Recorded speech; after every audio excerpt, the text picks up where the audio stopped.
بسم الله الرحمن الرحيم والصلاة والسلام على أشرف المرسلين سيدنا محمد عليه أفضل الصلاة وأتم التسليم. Welcome to all my pediatric colleagues and professors in Egypt and the Middle East area.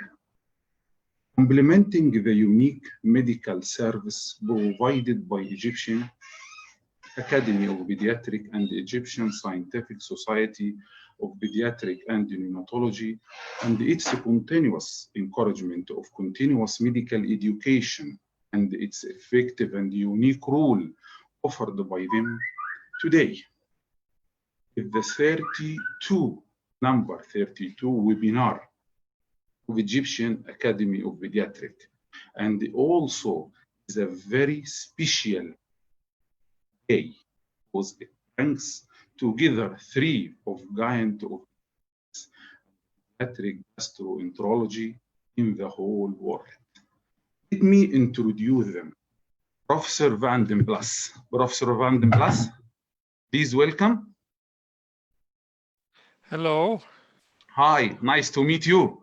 Nice to meet you. Yes, welcome again in Egypt. Thank you. Thank you. Professor Mustafa Al-Hudhud. Yes. Mustafa. Yes, Professor Dr. Wael. I'm with you. Yes, nice to meet you. Welcome, my dear professor. Thank you. Thank you, Dr. Wael. Professor Marwa Deeb. Yes. Hello. Yes, How are I'm you very all? nice to be with us. Very nice Thank to be you. with My us. pleasure. And welcome to all. Welcome Thank to you very all. much. Welcome to all. Thank The you. floor to you, Professor Marwa.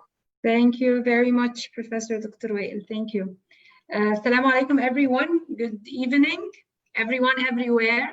It's my extreme pleasure and honor to be among two very esteemed professors in the field of pediatric gastroenterology, discussing a very hot topic of cow milk allergy. I assure you that we'll have plenty of time for all your questions, but we'll keep the questions and answers for the end of the two speakers' presentations. I have only two remarks. Please, any questions, make sure that you put them in the Q&A part, because if you put them in the chat part, there's a big possibility that we're going to miss it.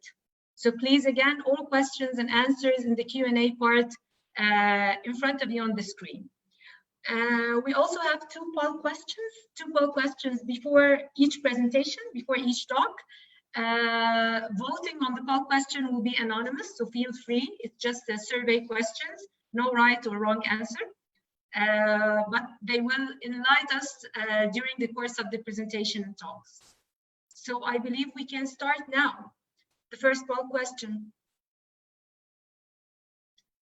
So that's the first poll question, and you'll find an icon on your screen, poll. You can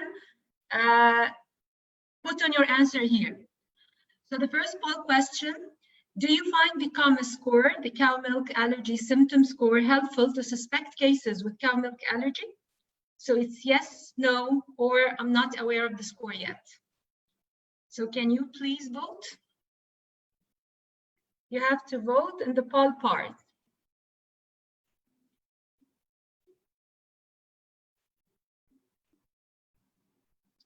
Okay, great. So can we have the answer?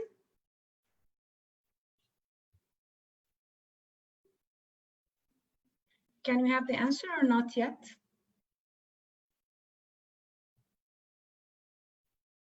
Okay, this is lovely news. So I can find that most of you find the COMA score helpful, and that's great. That's great because I'll have now to introduce the founder of this COMA score. I'm very honored to have Professor Ivan Van den Plas with me today. Professor Ivan is an international figure in the field of pediatric gastroenterology and nutrition.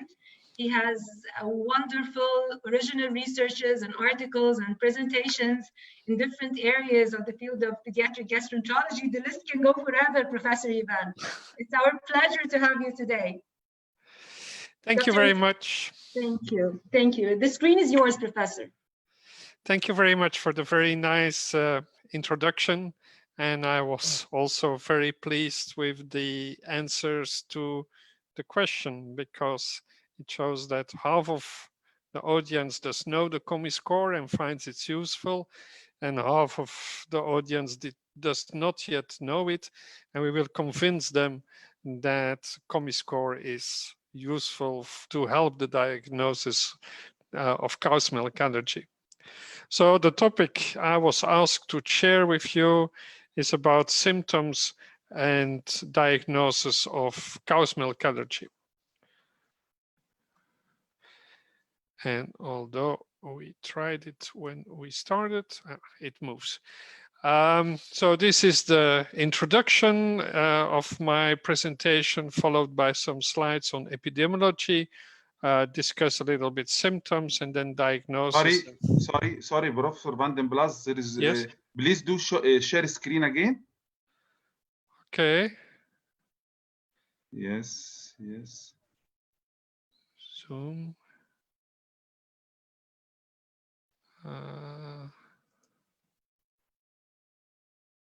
Not yet. Share screen. Yes, not. Yes, okay. This is okay. You see it now? Thank you. Yes, okay. Thank you. We hear you well, and we see it. Bye. Okay, thank you. So it goes without saying that breastfeeding is, of course, the best way how to feed all infants. And breastfeeding is related to a lot of advantages compared to formula feeding. It's related to a lower risk for obesity. It helps brain development. It decreases the risk for sudden infant death. And last but not least, in the interest of the topic of the presentation of tonight, it reduces also the risk for allergies. So every effort should be made to stimulate breastfeeding as much as possible. But not every infant can be breastfed. And so we use cow's milk-based infant formula as the second choice infant feeding. Now, infants can react to cow's milk-based infant formula. They can develop what we call adverse reactions, which we can separate in immune-mediated reactions and non-immune mediated reactions. And of course, if it's non-immune mediated, it's per definition not allergic. And non-immune mediated reactions can be metabolic reactions, like happens in lactose intolerance. They can be toxic, they can be pharmacologic. But the topic of tonight is immune-mediated reactions, allergy, but also immune-mediated reactions are subdivided in different classes of reactions. Because it can be IgE-mediated, and that is relatively easy to recognize, because that are acute reactions occurring a couple of minutes or 1 hour after the ingestion of the offending protein. But there are also, and probably it's most of the children who have non-IgE mediated allergy. And food-induced enteropathy is one example of that. And atopic dermatitis can be mixed. It means it can be IgE mediated and it can be non-IgE mediated. And besides that, there is a different mechanism, which is cell-mediated allergy, as occurs in contact dermatitis. So that's a fourth different pathophysiologic mechanism of immune-mediated diseases. Now, regarding cow's milk protein allergy and reactions to it, probably that a majority of the infants develop non-IgE mediated reactions, which are quite difficult to recognize because it may take days after the ingestion before the symptoms develop. The other important reaction is, as I said, IgE mediated, but they are relatively easy to recognize. A few slides, a few more data on epidemiology. How frequent is cow's milk protein allergy?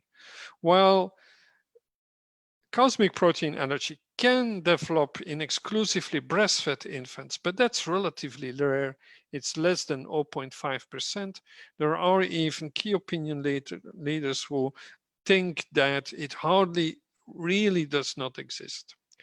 While cosmic protein allergy in formula-fed infants, according to literature, varies somewhere between 2 and 7%, and there is more or less consensus that probably the truth is between 3 and 4%. However, again, that depends, the incidence depends on the criteria for diagnosis and the population studied, because there is a huge discrepancy between perception and proven allergy by double-blind placebo-controlled food challenge. What I mean by that is that if you look at how frequent parents do have complaints that infants may have symptoms related to the ingestion of cosmic protein, that's probably about 10 to 15% of all the infants. While allergy proven by a double blind placebo-controlled food challenge, according to strict criteria, is sometimes in some studies 1% or even less. So there is a huge variation in literature, and it's still debated how frequent cosmic protein allergy really is. And the same debate is going on about the natural evolution of cosmic protein allergy, because the only reliable data that we have are data from tertiary care centers in selected populations. And what comes out from these centers is that about 50% of the children tolerate cow's milk allergy at the age of 1 year, 70% at 2 years, and almost 90%, so almost 100% at 3 years. Now, personally, I do think that at the age of 1 year, if you would look at the primary healthcare level, that development of tolerance is much higher than 50%.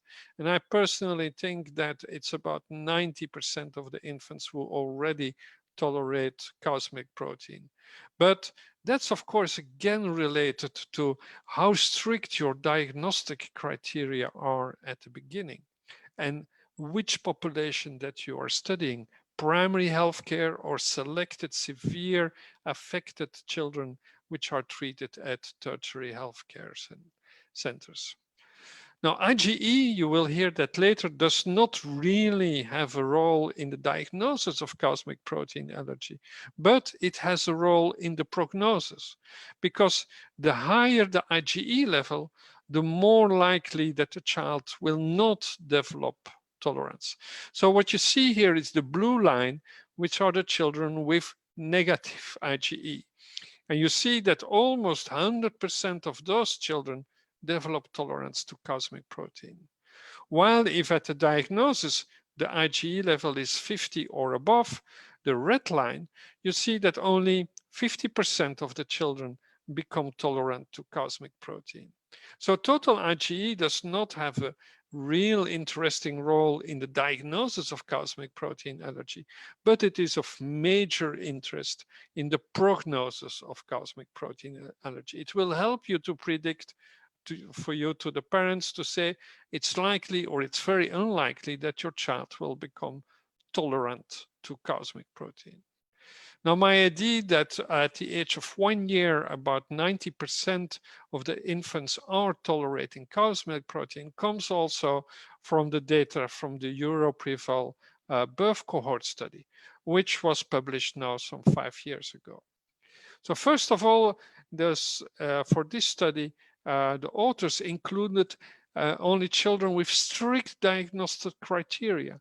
And the conclusion was that only 0.5%, 0.5% of the children had challenge-proven cow's milk allergy, which is, of course, very low.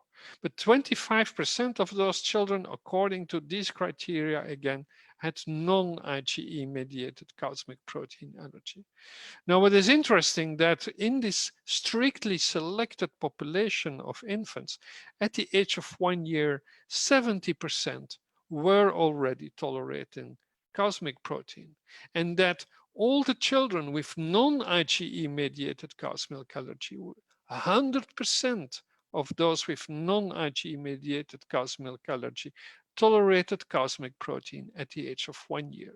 So when a child does have non-Ige mediated cow's milk allergy, the natural history is that the vast majority, almost 100%, will develop tolerance to cow's milk protein by the age of 1 year. Now, how to recognize symptoms of cow's milk protein allergy? The problem is that except for anaphylactic reaction, which fortunately is quite rare, none of the other symptoms is typical, is pathognomonic for the diagnosis of allergy. Any of those symptoms can occur as a consequence of other diseases. Now, how frequent does it occur? Now, if you look in a group of children with cow's milk protein allergy, about 60% do have digestive symptoms, 30% do have respiratory symptoms, 70% do have skin symptoms, and about 50% do have general symptoms. Now, if you summarize this, this is 210%. Which means that the vast majority of all the infants with cow's milk allergy do have a combination of symptoms involving different organ systems. So a combination of symptoms of skin with gastrointestinal tract or general symptoms with skin manifestations should make you as healthcare professional aware about the risk that allergy or an immune-mediated reaction may be causing these symptoms. Now, these are data from a recently published position paper from the European Academy of Allergology and Clinical Immunology about the symptoms of non-Ige mediated allergy in breastfed infants, but the same is true for the formula-fed infants. And again, you have reactions which occur quite rapidly within 1 day, or you have reactions would take 1 to 3 days before they develop, or you have reactions would take more than 3 days before they develop. And so depending on the speed of when symptoms develop, it's more or less easy to suspect cow's milk allergy. Now, one of the manifestations of cow's milk allergy, which is often forgotten and which is relatively new and which is also relatively rare, is food protein-induced enterocolitis syndrome or food protein-induced allergic proctocolitis. Both may seem quite similar, but they are quite different because FPAP, the allergic proctocolitis, occurs mainly in very young infants and a lot in exclusively breastfed infants, 40%. And it's always due to cow's milk. While the FPIES, the food protein-induced enterocolitis syndrome, occurs in older children, 4 months old, only 20% is exclusively breastfed, and it's also caused by other proteins than cow's milk, although cow's milk is causing the symptoms in 75% of all the infants. Tolerance for development of cow's milk protein is almost 100% in the FPIP by the age of 2 years, while only 60% in those with food protein-induced enterocolitis syndrome. So it's more or less the same, but FPAP, the allergic proctocolitis, is much more benign than the enterocolitis syndrome. And then another manifestation is eosinophilic esophagitis. And of course, the only way how to make the separation between gastroesophageal reflux disease and reflux symptoms caused by allergic reactions by eosinophilic esophagitis is by endoscopy and biopsies. And the symptoms of eosinophilic esophagitis in older children and adults, it's mainly dysphagia. When they eat solid food, they have to drink to get the food down into their stomach. But for infants, the symptoms of eosinophilic esophagitis are absolutely overlapping with the symptoms of gastroesophageal reflux disease. So whenever you have a child that you diagnosed with reflux disease and he does not respond to the treatment you installed, think about allergy. Think about eosinophilic esophagitis. So again, from our paper on breastfed infants and non-Ige gastrointestinal allergies, just to remind you that there are no data which suggest reflux as a single manifestation of allergy, that there are no data for constipation as a single manifestation of food allergy. There are almost no data for infantile colic as single manifestation. So again, it's combination of symptoms which should make you aware about the possibility of allergy causing the problems. So how are we going to diagnose allergy? As I already mentioned, skin prick test, IgE, and specific rust do not really contribute. You can perform them, but negative results do not inform you a lot, because a lot of children, mainly all those with non-IgE mediated allergy, will have negative skin prick test, negative specific rust. So normal results do certainly not exclude allergy. On the other side, false positive results do also exist, although they are much more seldom than the false negative results. But so even a positive result is not an absolute proof of the child being allergic. So there is not one laboratory test that diagnoses specifically cosmic protein allergy. So what do we say? Well, the diagnosis, the golden standard is elimination diet. And then when the symptoms disappeared, challenge again. And according to this position paper from the European Academy of Allergology and Clinical Immunology from some 15 years ago, in young children, infants, which is the age which we are talking about tonight, an open challenge controlled and evaluated by a physician is most often sufficient. So it does not always have to be in the hospital, but it needs medical supervision, and an open challenge test is sufficient. How should you perform the challenge test? Well, for young infants, it's recommended to do that with standard infant cow's milk-based infant formula. How to perform that? Well, there are no comparative trials, which is the best way how to perform a challenge test. There are different methods how to perform a challenge test. But what is illustrated here, the method that you see at the right part of this slide, is the one which was mentioned about 8 years ago in the ESPGAN from the European Society of Pediatric Gastroenterology, Hepatology and Nutrition guidelines, and we took that over in the more recent published guidelines for the Middle East consensus. So what is important is that gradually you reach up to 100 milliliters of intake, and that you then still observe the child for 2 hours under medical supervision. So a challenge test takes about half a day. And then also very important is that you continue the challenge test if the child did not react.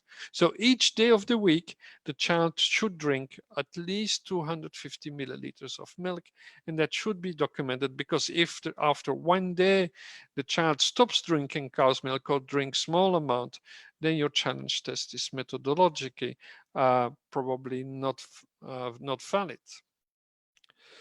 So challenges should not always be carried out in a hospital, as I said, but it should be performed in a hospital setting when there is a previous history of an immediate allergic reaction, when the reaction is unpredictable, and in cases of severe atopic dermatitis. So that's what the guidelines say. Elimination diet for 2 to 4 weeks, followed by reintroduction in the breastfed baby, the mother that drinks cow's milk again, or a challenge test in the formula-fed baby. But of course, it does not really make you the difference between immune-mediated reactions and not immune-mediated reaction. Because if the child does have a functional gastrointestinal disorder as a consequence of the contact with cow's milk protein, the child will also relapse.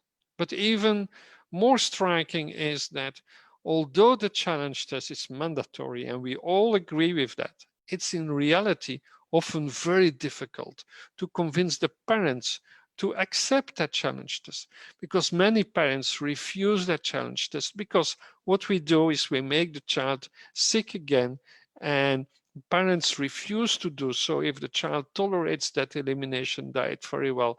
They just want to continue with that elimination diet. The high frequency of parents refusing a challenge test is illustrated from this clinical trial. What we did do in Belgium is a multi-center comparative trial between two extensive hydrolysates, one from Nestle Altera, to not name it, and one from Mead Johnson, Nutramigen, to not name it.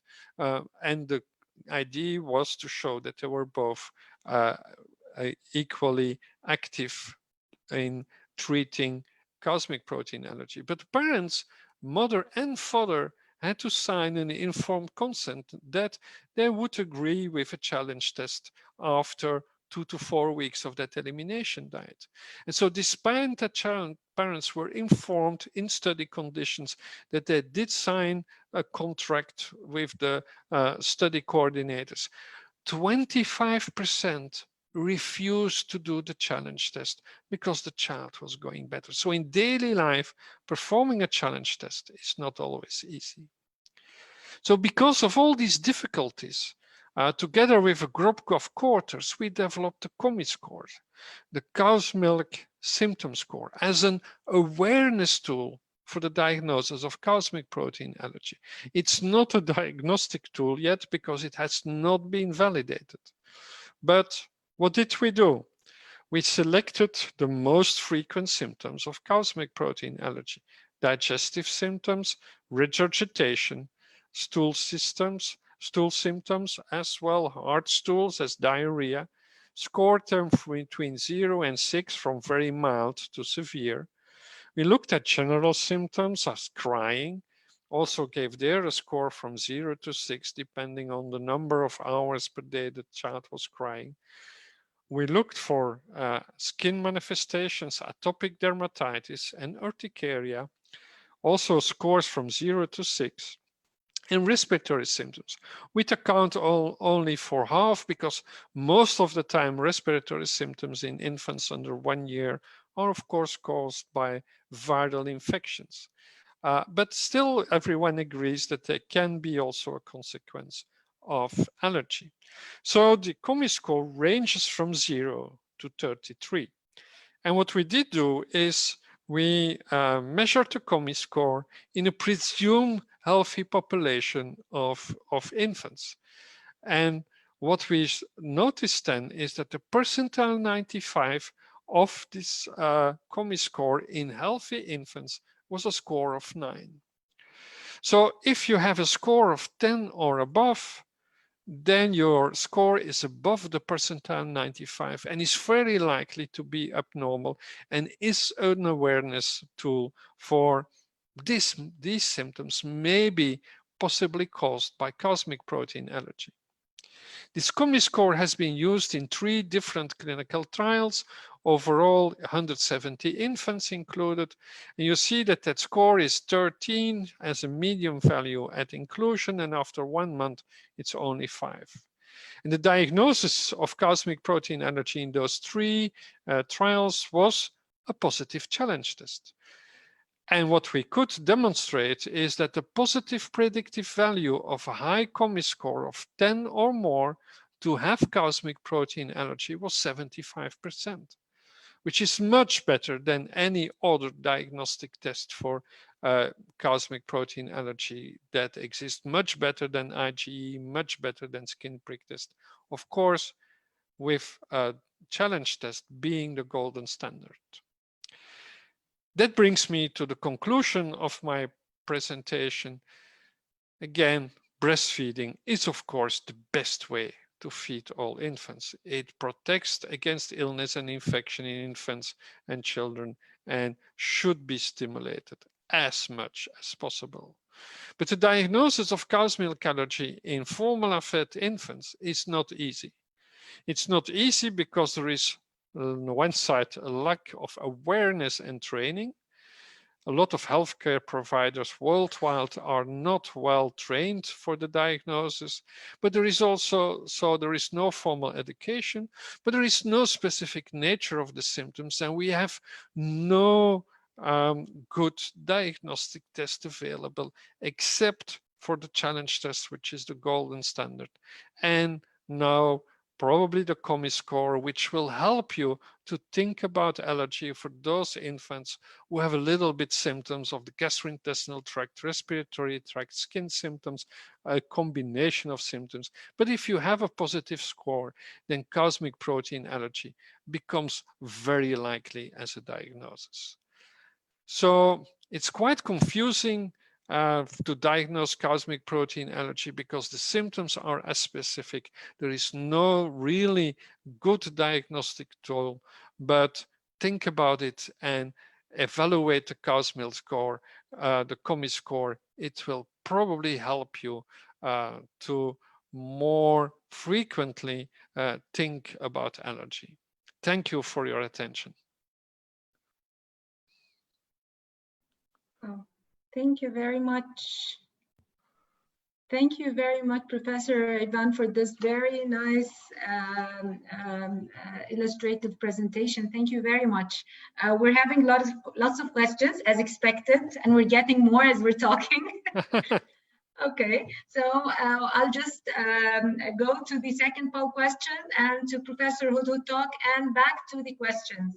Yes, thank you fine. very much. Pleasure. Thank you. So can we have the second poll question, please? Okay, so that's the second poll question. It's about formula choice in patients or in infants with cow milk allergy. Of course, if they're formula fed.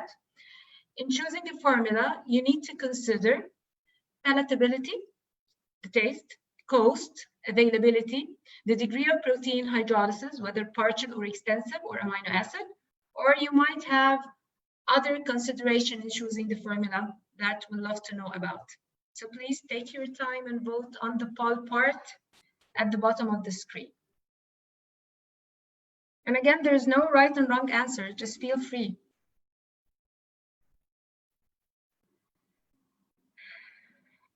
Okay, so do we have the results of the poll?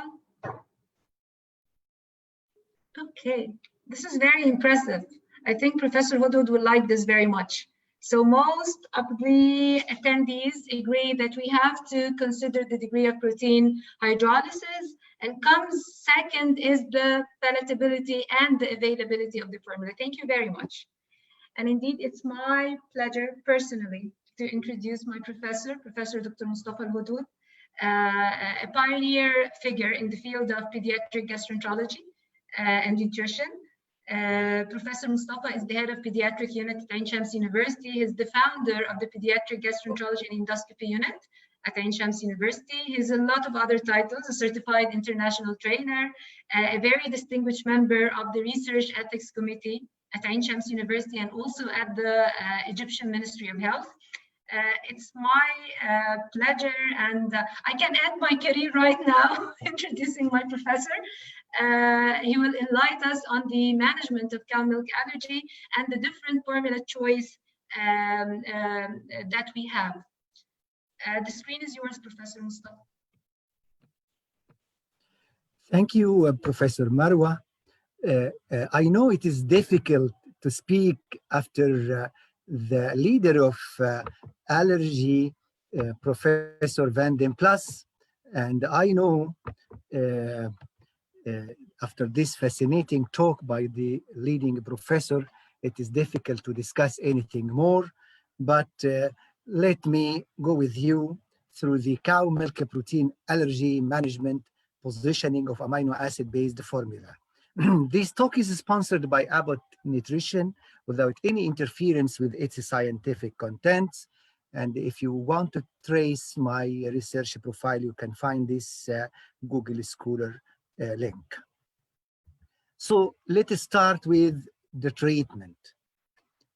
What is the standard international guidelines recommendation for the treatment of cow's milk protein allergy? We can find here SBIGN and NICE guidelines. For the SBIGN, it's one statement: the strict avoidance of cow's milk protein is presently the safest strategy for managing cow milk protein allergy. Is it the end of the thing? I don't think so. You can follow me to see. NICE guidelines are not different, discussing the avoidance of offending food and emergency treatment of the adverse reactions are the mainstay in the management of whether IgE or non-IgE mediated disease. So if we proceeded about the intervention strategies in cow's milk protein allergy, overall, we have 3 levels. Primary prevention of initial IgE sensitization. Secondary prevention of the triggering allergic reactions to interrupt the development of food allergy in IgE sensitized children. And tertiary prevention to reduce the manifestation of end-organ allergic disease in children with established food allergy via avoidance of allergenic food and induction of tolerance. And if we looked at this diagram by Shakespeare et al. 2019, and here they put the extensively hydrolyzed formula in addition to brew or prebiotics, induction of tolerance by oral immunotherapy, baked milk products if tolerated, and if breast milk is not enough, which means that if breast milk is enough, it should be the first line of feeding in these persons. You can consider extensively hydrolyzed formula if tolerated and amino acid-based formula in severe cases. And of course, breastfeeding itself is not only the best way, but it is one of the most important preventive tools is to have exclusive breastfeeding from the very early beginning. Avoidance of milk and milk-related products. You can look here that some of the processes may start in childhood, like oral immunotherapy that needs to start after the age of 3 years, and elimination is the standard golden way and rule, starting from birth to even adolescence when an allergy was diagnosed. And this is a very complex diagram summarizing the process of strict elimination, and we are going to illustrate more and more by it. Considering the oral immunotherapy, a meta-analysis of Cochrane collaboration concluded that oral immunotherapy is effective for inducing desensitization in IgE-mediated disease.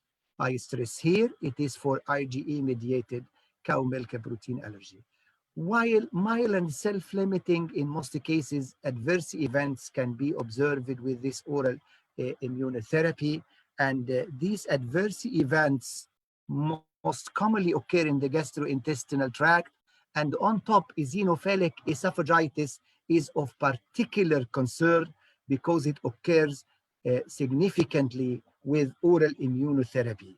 And 5.3% of patients receiving food OIT with the diagnosis of EOE by biopsy findings as a result of this immunotherapy. This observation suggests that food oral immunotherapy could increase the risk of EOE development. In fact, in my experience, I think this study needs, these studies about the eosinophilic esophagitis did not consider one important item. The difference between IgE-mediated disease and non-IgE-mediated disease may be confusing because the classification was according to the which is pathogenic, an IgE-mediated pathology or not. So in some cases of non-IgE-mediated disease, they find a little bit elevation of IgE and they consider it as a possibility for oral immunotherapy. And if they started oral immunotherapy here in a non-IgE mediated disease, they may have appearance of the manifestation that already were present before this challenge. So I think this area needs to be more studied. What will happen for breastfed infants? Breastfeeding is strongly recommended according to all guidelines and according to nature and according to religions as the preferred way of infant feeding. Mothers should be encouraged to continue breastfeeding while avoiding all milk and the dairy products from their own diet. And according to the SBGN, it is strict elimination.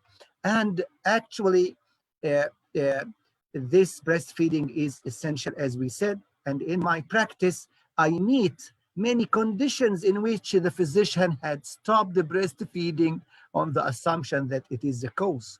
It is the food of the mother that should be eliminated, and the breastfeeding should be continued as well.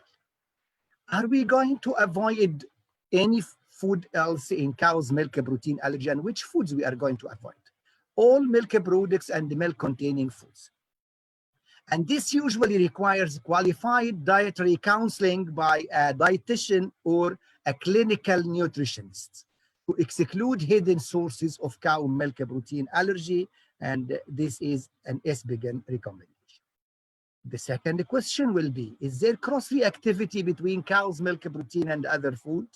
And actually, in this diagram, you can see cow's milk with beef about 10%, although two single studies, very small studies in Egypt, one demonstrated 33% coincidence of beef allergy with cow's milk allergy, and the other one reported 67% coincidence, but the international literature speaks about 10%. Goat's milk cross-reactivity with cow's milk is almost 92%, a very high percentage that means we should avoid the goat's milk in these conditions. And interestingly, mare's milk is only cross-antigenic within a 4%, which makes it a good alternative in cases with cow's milk allergy. Foodstuffs that, such as almond milk or other alternative milk beverages, are not suitable for nutritional needs. And actually, they are not milks. They are milks by name, but they are not milks in truth.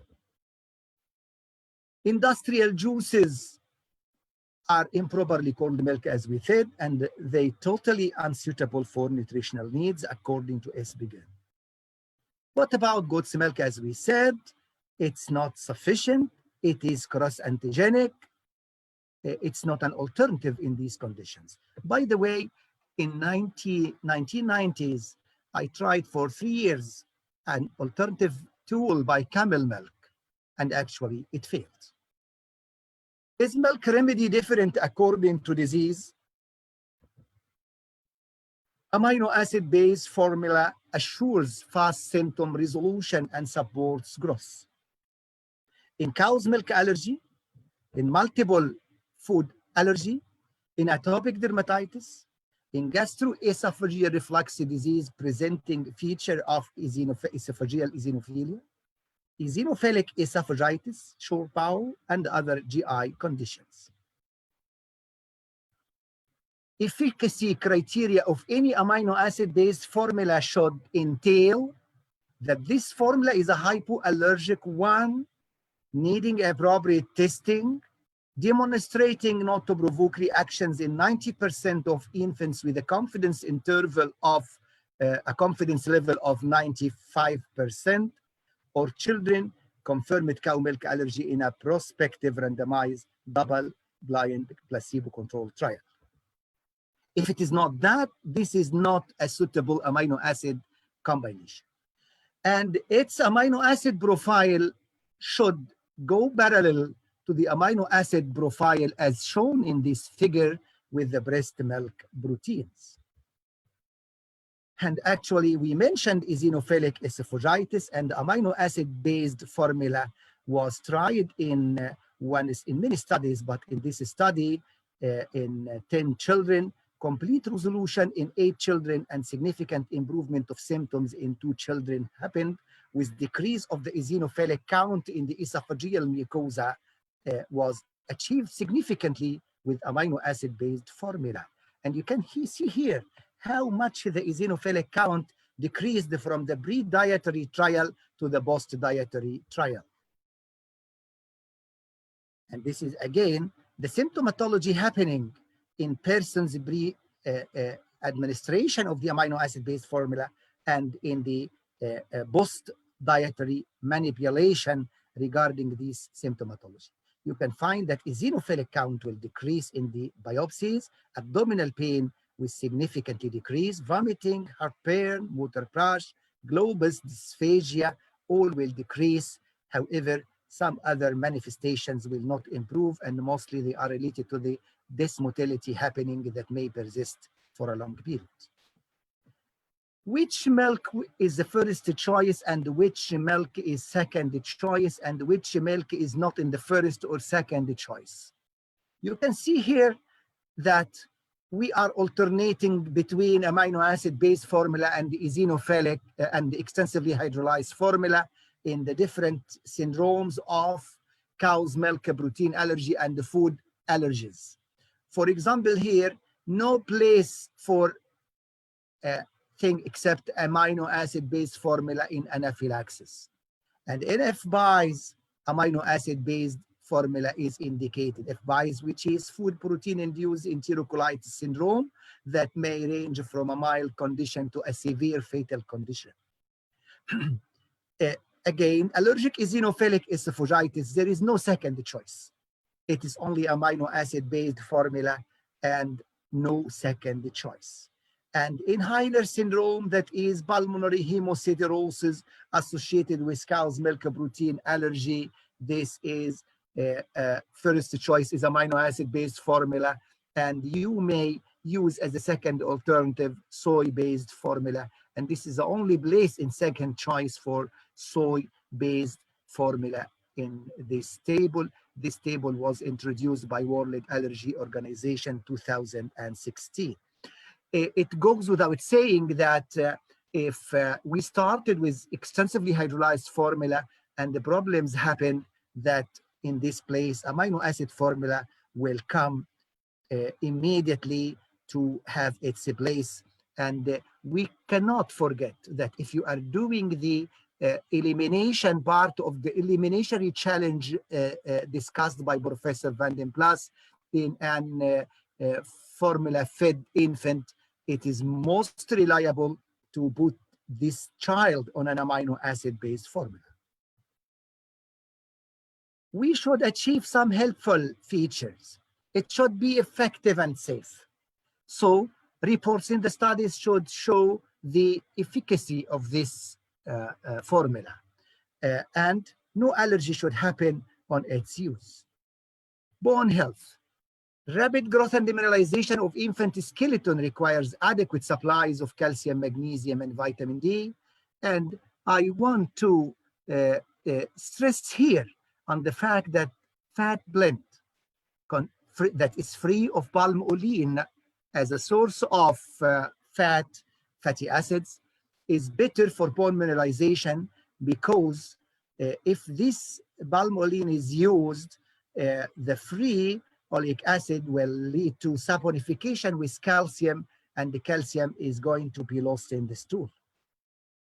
Growth and gastrointestinal functions, according to different studies, amino acid-based formula should provide comparable growth, tolerance, and the protein status in health-term infants when compared to infants fed a casein hydrolysate formula. Gastrointestinal symptoms are better controlled by the amino acid-based formula. It should also maintain a normal iron profile. And here you can see the report by physician rated symptom score, how much is it decreased, and what about the number of stool decreasing after the use of the amino acid form. Fat blend. The fat blend contains 33% of medium chain triglyceride that are easily absorbed and does not need the lymphatic absorption and micelle formation. What about the IQ? That is eye and the brain system. You should supply the long chain polyunsaturated fatty acids because they are important for the brain and eye development. And in addition to the other IQ ingredients that are taurine, choline, iron, and zinc that are vital to brain and eye development. In one of the studies about amino acid based formula in whom extensively hydrolyzed protein formula was not helpful and infants are not responding.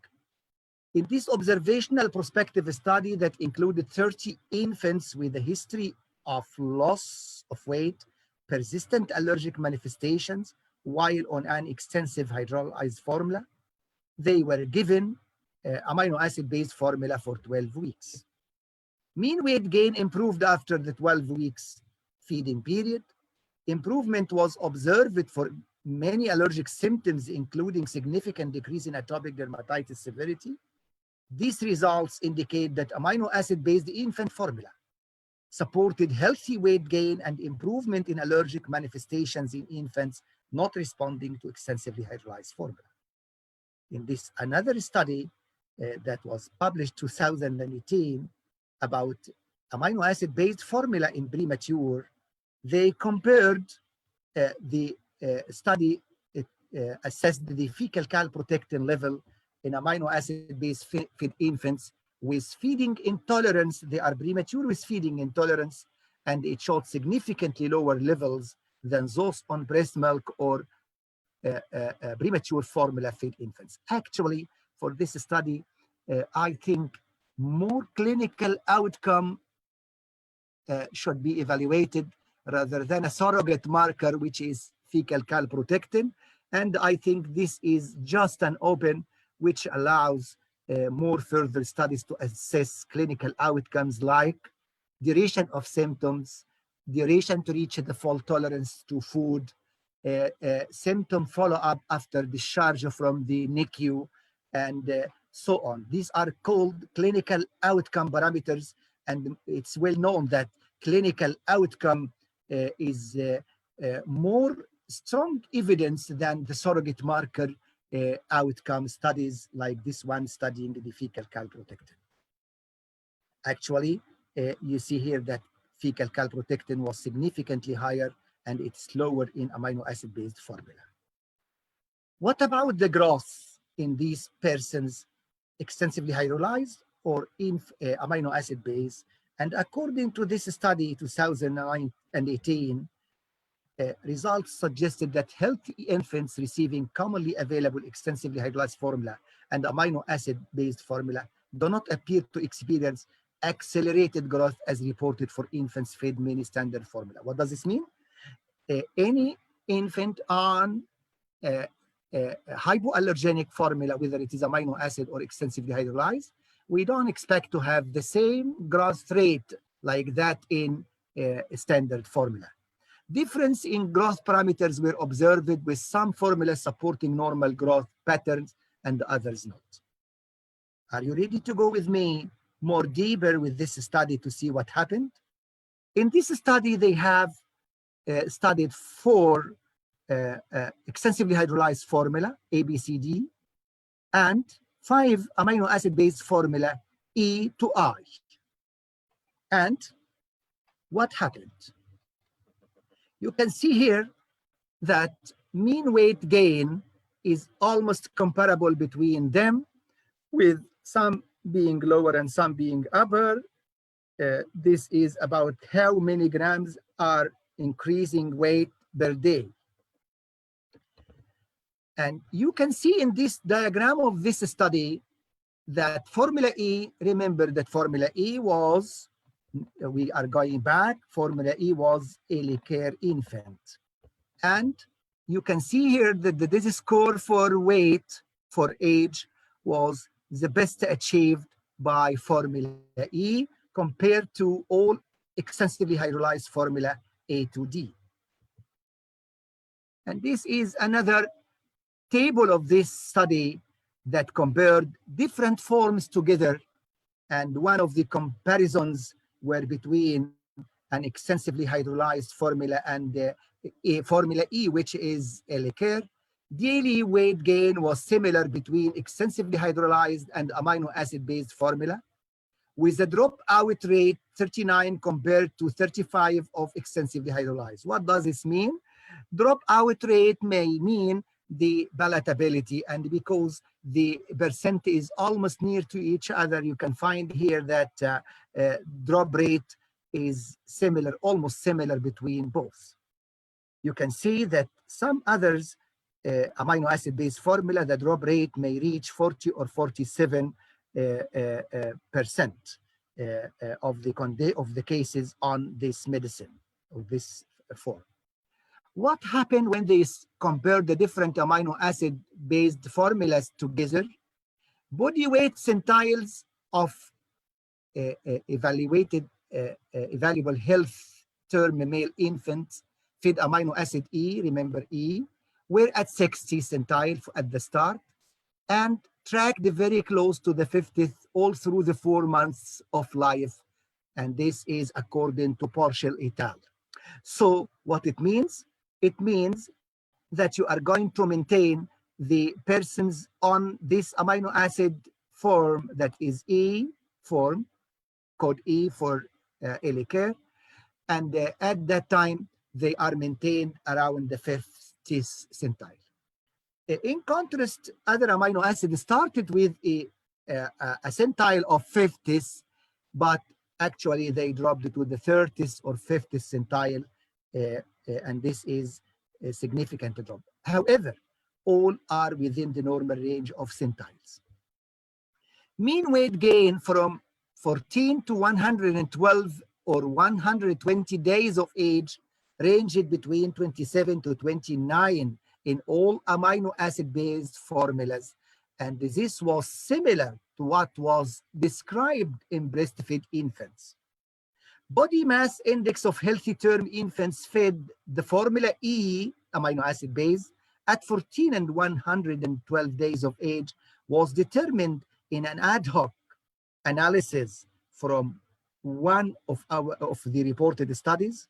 According to this review, systematic review, the mean body mass index of infants was 14 at 14 days of age, and it increased to 16.7 by the age of 112 days of age. And this means that this formula of amino acid based formula is actually increasing the weight and increasing the maintaining the centiles almost at 50s, and it also increases the body mass index. Now we know what milk to give and when to refer your patients. When to refer to second care in established diagnosis case according to NICE guidelines 2011. An acute systemic reaction happened, you should refer. A severe delayed reaction, faltering growth in combination with one or more of the gastrointestinal symptoms, significant atopic eczema where multiple or cross-reactive food allergies are suspected. Those who have not responding to single allergen elimination diet, please do not go ahead alone to eliminate more and more and more, because at this stage, many assessment tools are needed, both for discovering mimickers of allergy. It might be something else. For example, very early onset IBD, eosinophilic GI disease. And remember, in our country and in the Middle East, consanguinity is very high. And the consanguinity will lead to development of many autosomal recessive disorders. Examples of this at the very early onset IBD. And I wonder when I find reports of few cases of very early onset IBD, while I'm following almost 80 cases of very early onset IBD, and this is back to the consanguinity level in our community. Those with asthma who have confirmed IgE-mediated food allergy should be referred. Those in whom there is a strong clinical suspicion of IgE-mediated disease, but tests are negative, please refer. Persistent parental suspicion of food allergy in spite of your analysis, please refer. Clinical suspicion of multiple food allergies, please refer. So we are coming to the end. In formula fed, elimination test is better achieved by amino acid-based formula. For treatment, breastfeeding with maternal strict elimination is the standard rule. In formula fed, define your diagnosis to choose the formula. You should have the diagnosis. It's not only cow's milk allergy. We have different syndromes occurring inside. To choose the formula, amino acid-based formula is very safe and very effective. It's used in significant and complicated cases as first choice, and in all cases, if they were not responding to extensively hydrolyzed formula. Thank you. Thank you very much. Thank you very much, Professor Mustafa, for this very comprehensive talk on the choice of the formula and the management. Ready for the questions? We have lots and lots of questions. So can we join Professor Ivan, please? Professor Ivan? Yeah. Yeah, okay. I'm happy to tell you, I'm not sure if you'll be happy to, that we have lots of questions on each and every part of your presentations. The part of the symptoms, the part on the investigations, the part on the choice of formula. We have lots of questions from every part of the world. I was actually surprised to have some questions from Germany as well. So yeah, so I think we'll have a lot of time discussing these questions. So allow me first, Professor Ivan, this question on the symptoms. How sensitive and specific is the COMIS score? Well, that's a very good question, because it's for absolutely not a tool that will diagnose every or pick up every child with cow's milk allergy, because it's mostly intended for non-Ige mediated allergy. A child would develop an anaphylactic reaction will have a negative COMIS score. So you can certainly have low scores and be allergic. Blood in the stools is one of the parameters which is not included in the COMIS, and we did that because it's very frequently also the consequence of infectious disease. So whenever you have a high score, I think the positive predictive value for cow's milk allergy is relatively high, but low scores do not exclude cow's milk allergy. That should be clear. Yeah, I think that's clear. Professor Mustafa, would you like to comment on how much do we use the COMIS score in the Egyptian population and the Egyptian, in Egypt, I mean? Yeah. Dr. Marwa, thank you. And I think when we started to discuss in lectures the COMIS score introduced by Professor Van den Plas in the last 3 years or something, many persons became aware, but in my opinion, even those who are aware of the symptom score, there are two categories. Category who can diagnose based on this score, and usually we stress on the fact today mentioned by Professor Van den Plas that this is an awareness tool rather than a diagnostic test. However, many cases were diagnosed by colleagues as cow's milk allergy based on COMIS score. Others are missing the diagnosis, although if they apply the COMIS score, it achieves almost something above 25 score, and they have missed the case as well. So from this platform, I remind my colleagues in Egypt and the Middle East that this is a very helpful tool. And I saw here that Professor Van den Plas decreased the cutoff value to 10 instead of 12. And I know that this was a study ongoing in the last 2 years. And this is very good. This is very good. Well, it's true that initial proposal was 12 and above, but that was just by consensus without having any data. And now that we have data in a normal population, I think we should use the percentile 95 as we do in pediatrics for weight gain or whatever. Below percentile 3 and above percentile 95 should get our attention. And it's not per definition abnormal being above percentile 95, but it makes it very likely that there is something going on. So it's really an awareness tool, and it's to help our colleagues think if they summarize all the different symptoms that an infant may have, that then overall that score becomes quite high, and then the diagnosis of allergy becomes likely. More likely, yes, yes. Thank you. Thank you very much for this point. And I'll take it from here, Professor Ivan, and a question asking about, can you still suspect and diagnose cow milk allergy without any GI manifestations? Yes, of course. Yeah, right. If you just apply the comments, you can suspect and diagnose, exactly. Yeah, absolutely clear. Yeah, okay. Can you diagnose cow milk allergy with only respiratory manifestations? Another question.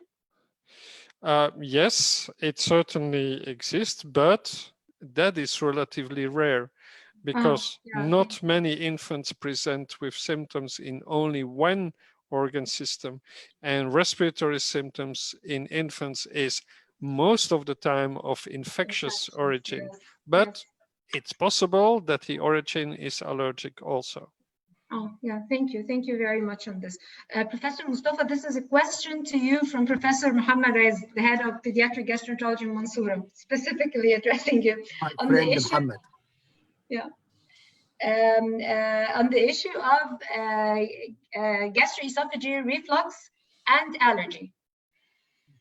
So would you start first treatment, pharmacological treatment, or you will start first a trial of elimination?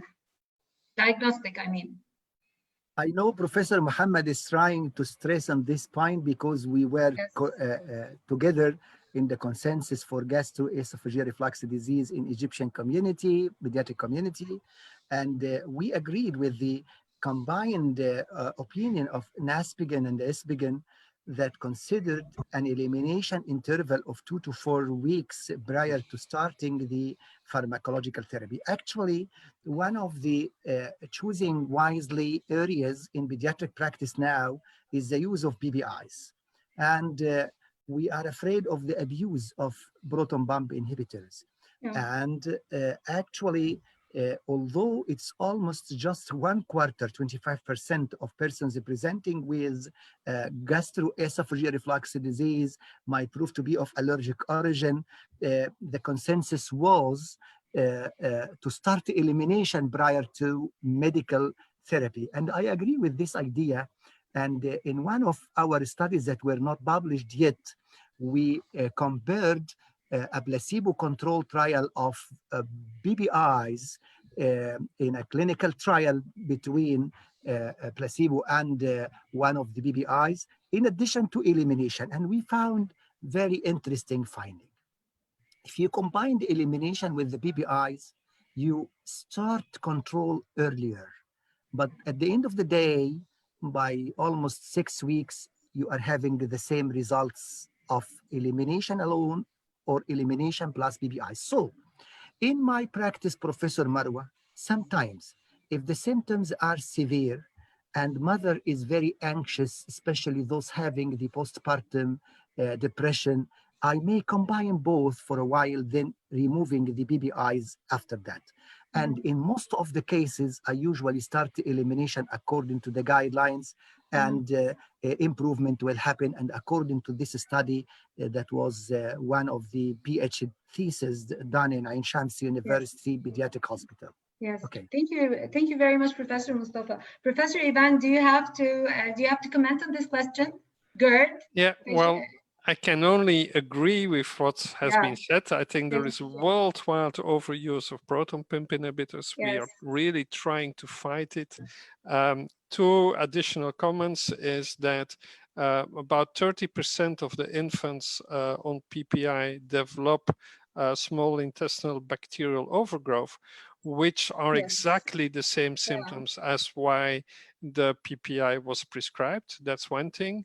And the second thing is that PPI disturb the microbiome, which predisposes the child to more allergy.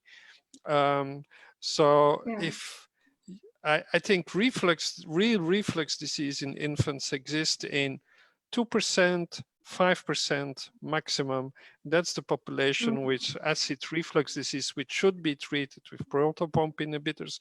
But that's a relatively small group compared to the whole group with those symptoms of discomfort, which should be treated with nutritional treatment.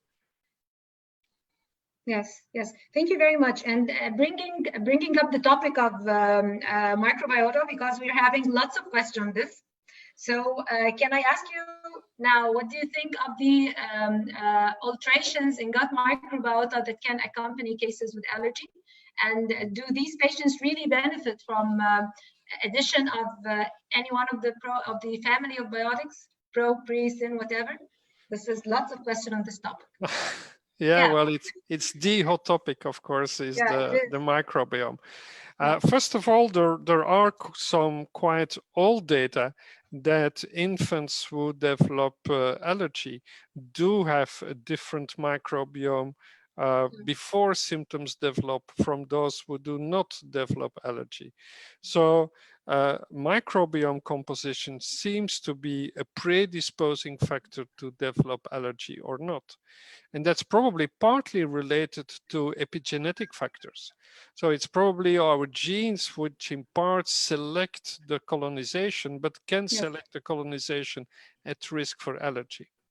Now, the recent movement into the management of cosmic protein allergy is to add prebiotics or to add probiotics or to add human milk oligosaccharides to the hydrolysate, to the amino acid-based formula, which is probably not a bad idea, but there are not yet comparative trials to say that it's really going better with the addition. But there is certainly some logic to try to normalize the gastrointestinal microbiome in allergic infants.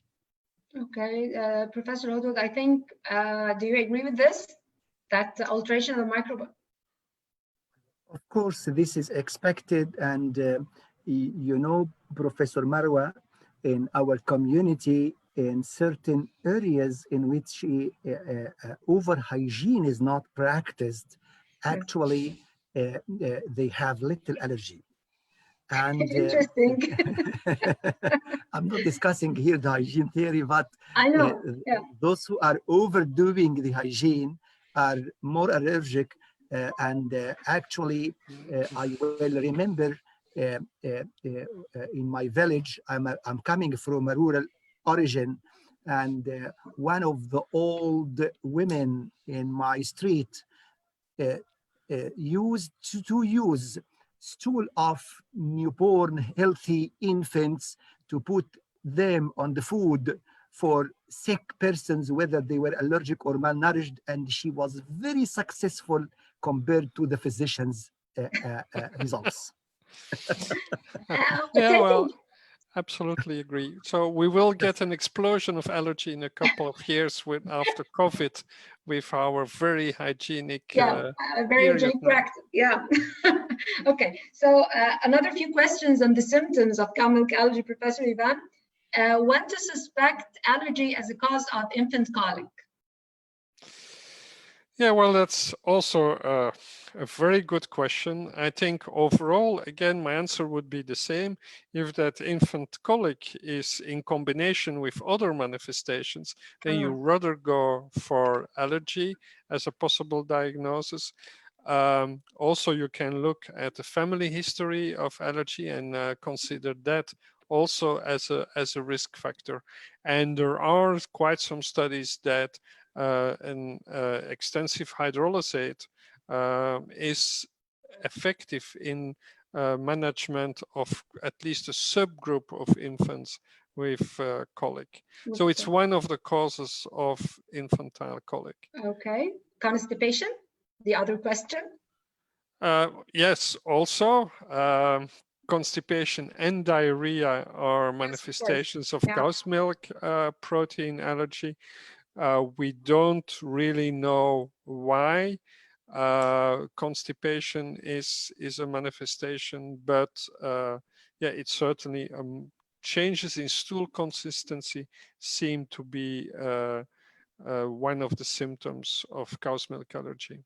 Okay, I'll be back to Professor Hudud because I know you have special interest in infants with colics and constipation. Do you have to add anything in this topic?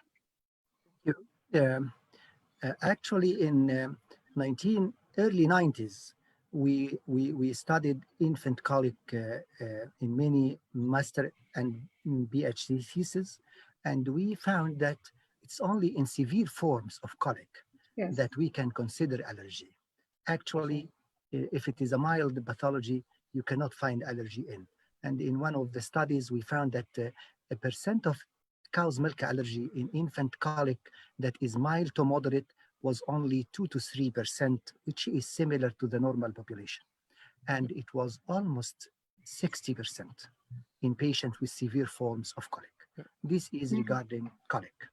And regarding constipation, in our publication about constipation, cow's milk allergy in pediatric allergy and immunology, I think it was 2009. Yes, the endoscopy of these persons having constipation that is intractable, and you remember, Professor Marwa, that your PhD thesis were about constipation and colonoscopy in constipation, and we found that inflammation occurring with allergy may be a cause as well. And another observation is that constipation induced by allergy is unique in one area in which it can come at older age, like early and late childhood. We meet it in early and late childhood compared to other cow's milk protein allergies that occur usually in infancy. Yeah, okay. Thank you very much, Professor Mustafa. And I'm keeping the last question for this open discussion on the difference between cow milk allergy and lactose intolerance, and if they can coexist. I'll have to listen to both of you on this very hot question. Can you start, Professor Mustafa, of course? Actually, is there a link between both? You know, Professor Marwa, that lactase is located in the small intestine. Yes. And actually, small intestine may be involved in FBIs. And only in this condition in which cow's milk allergy may be associated as well with lactose intolerance. But the differences are in different presentations, it's clear. One is coming with bleeding and the mucoid stool FBIAB. One is coming with this picture of severe diarrhea, abdominal distension, perianal soreness only, and acidic stool. This is the lactose intolerance. And lactose intolerance, secondary lactose intolerance, is usually following something like gastroenteritis, and you can take it in history. But in primary types or congenital types, you can find them very rare. They are very rare. They are not there. And the adult type will usually occur later in life. So the differentiation is usually not needed, but sometimes it is difficult. And actually, I met many persons coming diagnosed as lactose intolerance and receiving a lactose-free formula.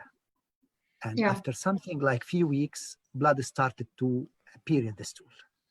And the diagnosis was from the very early beginning an allergic disease. And actually, this is very tricky zone. And they need to maintain him on lactose-free for at least a few weeks to find out if something is developing as well, like other manifestations of allergy. Yeah, thank you very much. Professor Ivan, I'd love to hear your comment on this. Yeah, well, I can again only agree. And I think that somehow the PPI or lactose intolerance has some similarities because our colleagues, or we trend to overdiagnose it. Yes. And I think that to put it black or white, that primary lactose intolerance does not exist at this age in infants. And it's always secondary to something. And so yes, cow's milk allergy can start with lactose intolerance if you have an atrophy of your small bowel villi, as was explained. But then as soon as you treat a cow's milk allergy, the lactase is back again. And you can then give formula with lactose. So lactose as primary intolerance, as primary diagnosis, does not exist.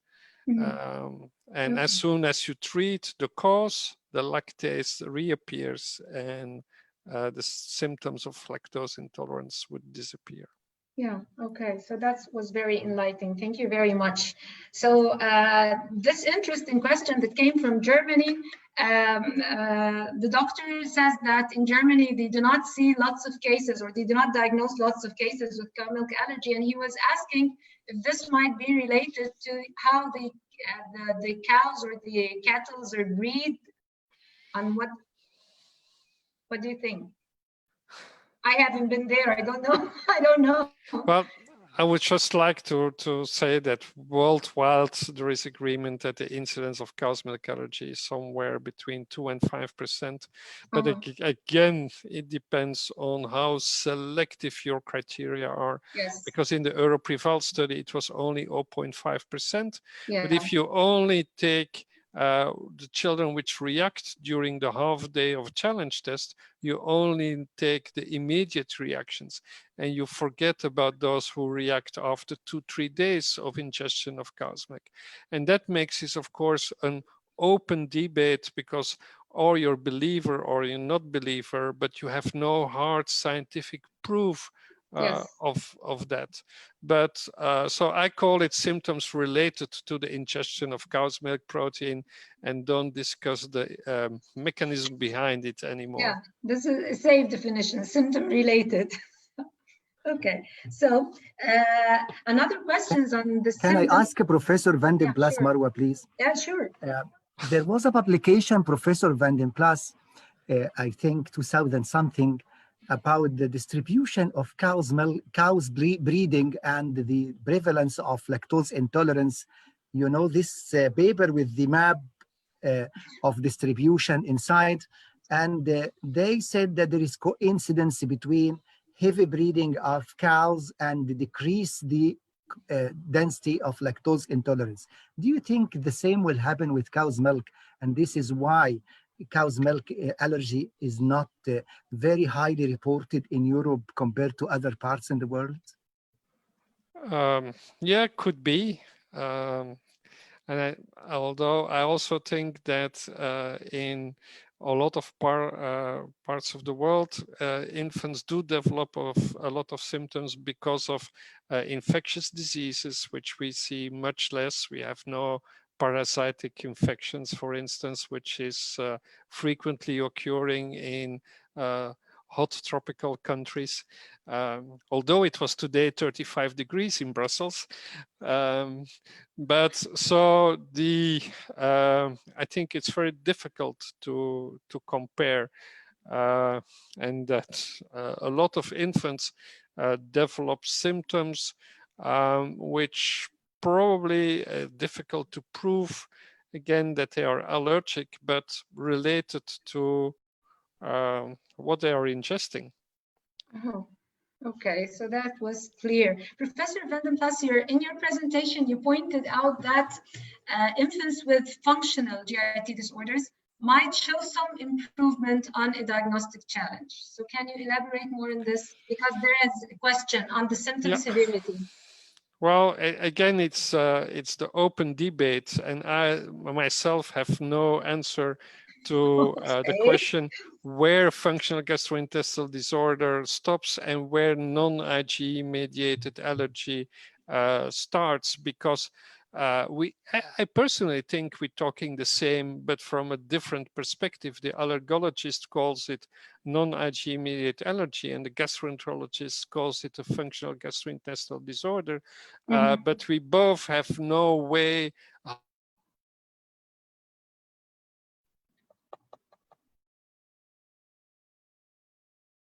I think we have a problem with the voice sound.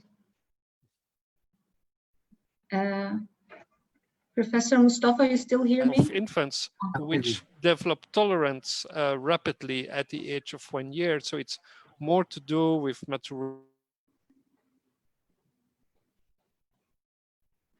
Connection of Professor Van. Yeah, connection is interrupted, unfortunately. Okay. He will come back. Okay. Yeah. Yes. Professor Ivan, we couldn't hear the last part because connection was interrupted. Yeah. Okay. So the last part that we can't really differentiate, is it functional or allergic? Do you hear me now? Yeah, now it's perfect. Okay. Yeah, there is a thunderstorm coming. Okay. So that's me.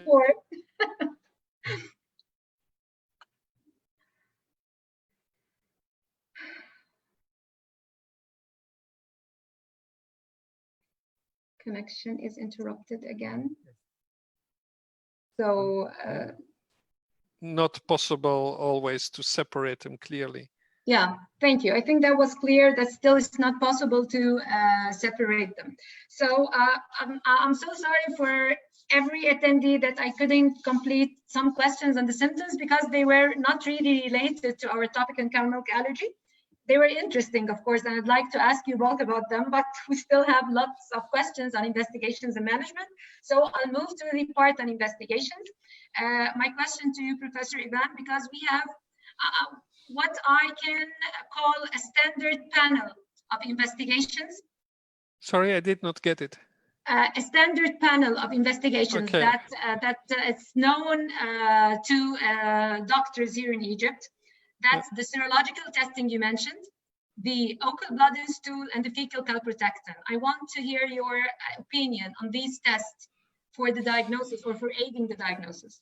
Yeah, well, I personally think that it's mainly elimination and challenge, and the rest can be helpful, but it's not mandatory. What we said in the guidelines is that you do IgE and skin prick test or not. It's open to the physician to decide, and it depends so much from country to country where it's regularly performed or not. But there are so many negative tests that it does not really help. The same is true, I think, for occult blood. Because it's so frequently positive. So it's also positive when you have an infectious disease, when you have some inflammation. So it's indicative. And the same is true for calprotectin, which has so huge variation in normal ranges in young infants that it is probably not a good age where calprotectin is very useful, except if it's extremely high. But the normal range in young infants is so large that you cannot really use it as a diagnostic tool. And again, it will also be positive when there is inflammation, not caused by allergy, but by another mechanism. Yeah, okay. So it's always the suspicion and the challenge test, right? Yes. Okay, thank you. Dr. Mustafa, would you have to add anything? Because this is a practice that I know you see every day. Actually, physicians, because of they are busy persons, they don't give time for focused allergy history and examination. And so they rush for investigations.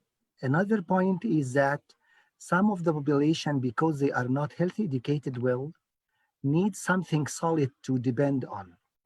So I think this is a drive for some of the colleagues asking a big list of investigations that are mostly not helpful in this condition.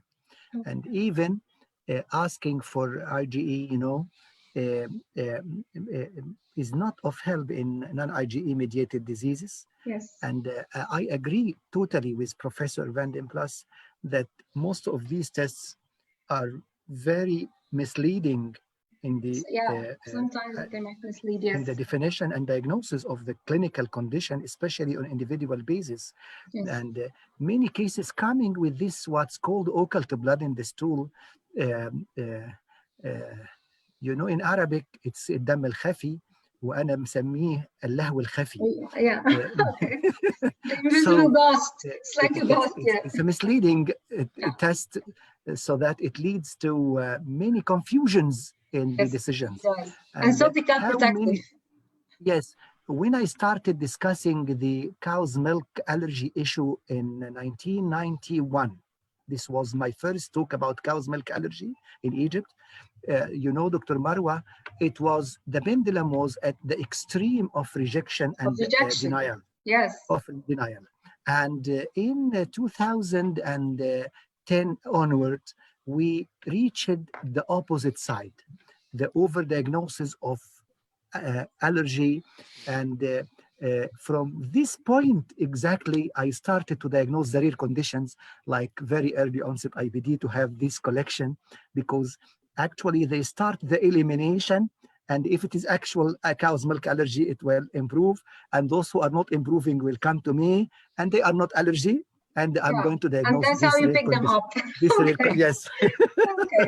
Okay. So I hope I covered most of the questions, the symptoms and investigations, and I don't know if you'll be happy to hear this from me. The big part is on the management, so this was not the big part of the questions. I'm so sorry.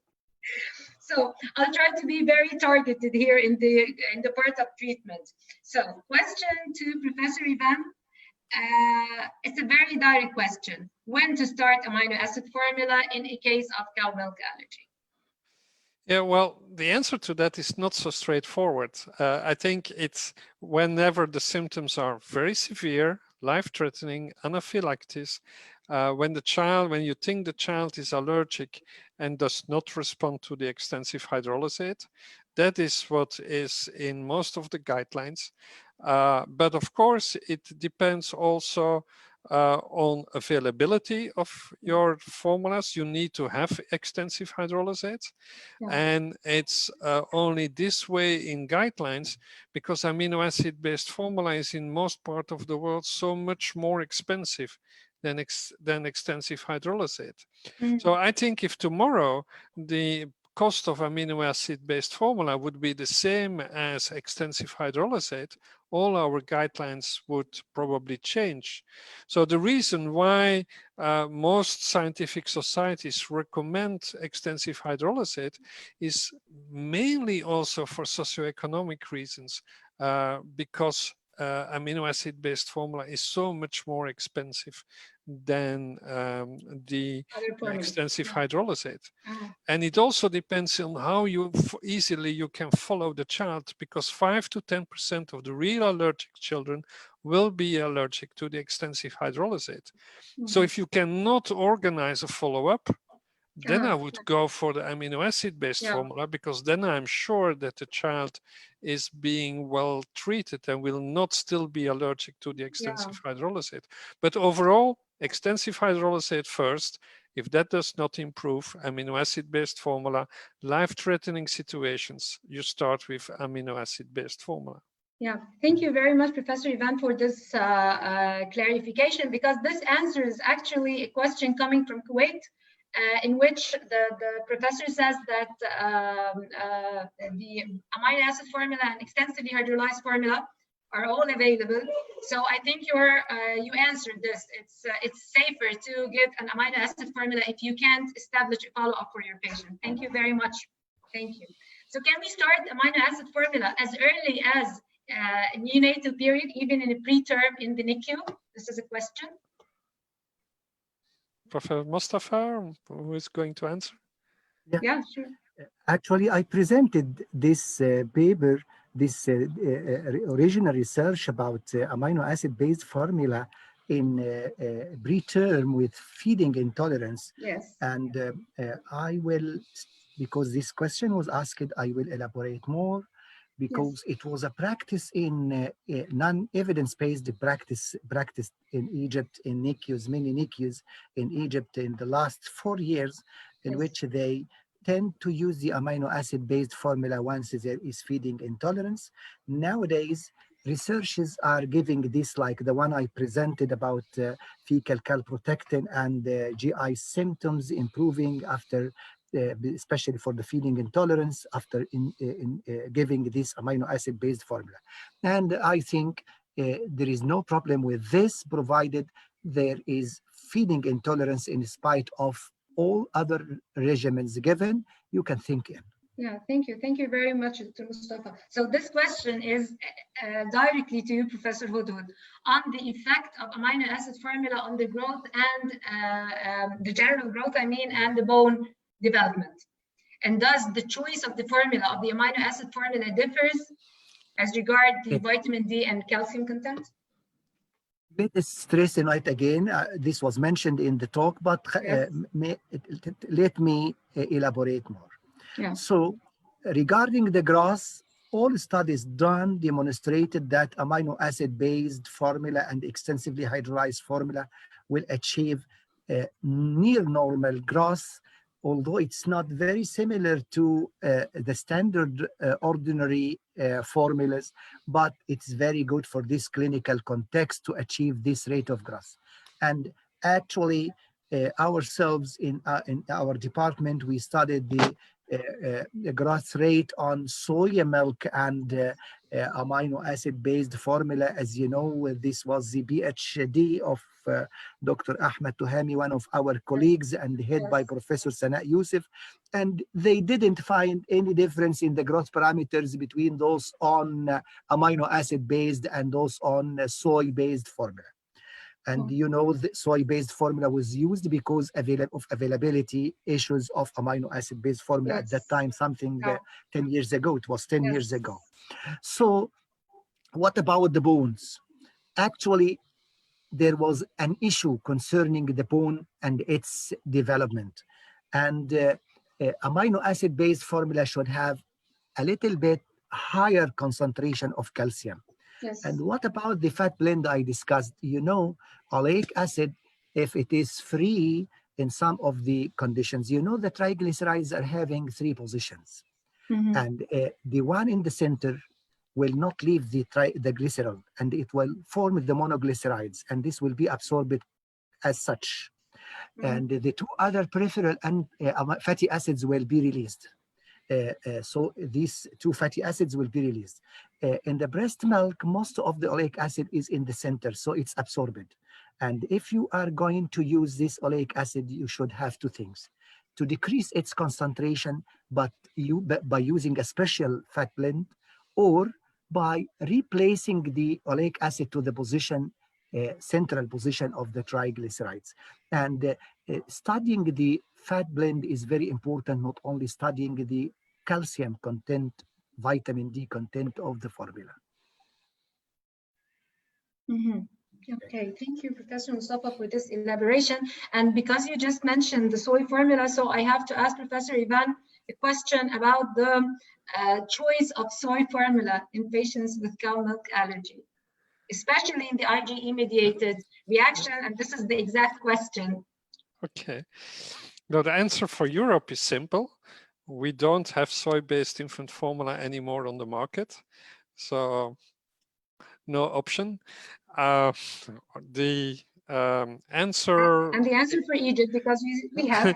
is, I think that soy is not recommended as a first choice, but in case that hydrolysates are not available or too expensive, if the family cannot not purchase it, I think that soy is a very valid second choice in the treatment of cow's milk protein allergy after the first choice.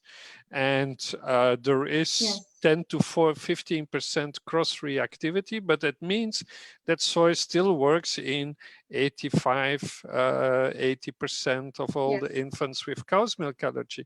And it works better if there is IgE-mediated allergy than in non-IgE-mediated allergy.